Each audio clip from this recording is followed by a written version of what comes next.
जय जय रघुवीर समर्थ. बघा, समर्थ म्हणतात की श्रीरामांसारखा पती असून सीता हरणाच्या वेळेस जवळ कोणीच नव्हतं. द्रौपदीचेही 5 पती असूनही वस्त्र हरणाच्या वेळेस तिला मदत करायला कोणीही आलं नाही.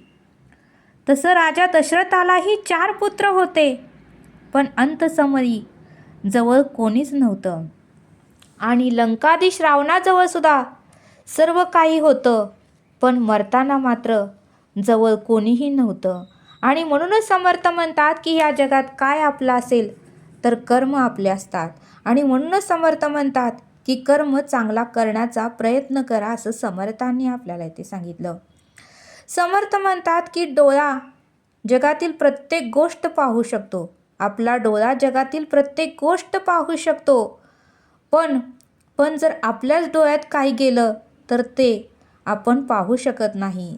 पण जर आपल्याच डोळ्यात काही गेलं तर ते आपण पाहू शकत नाही. म्हणून समर्थ म्हणतात की माणूस ही तसाच आहे. माणूस ही दुसऱ्यांच्या वाईट गोष्टी पाहतो.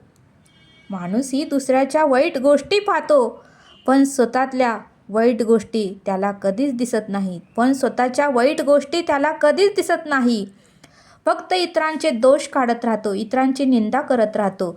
तो कसा चुकला, मी कसा बरोबर, तो असा केला, मी उत्तम केलं, असं म्हणत राहतो. पण आपल्यातले दोष मात्र तो कधीही बघत नाही.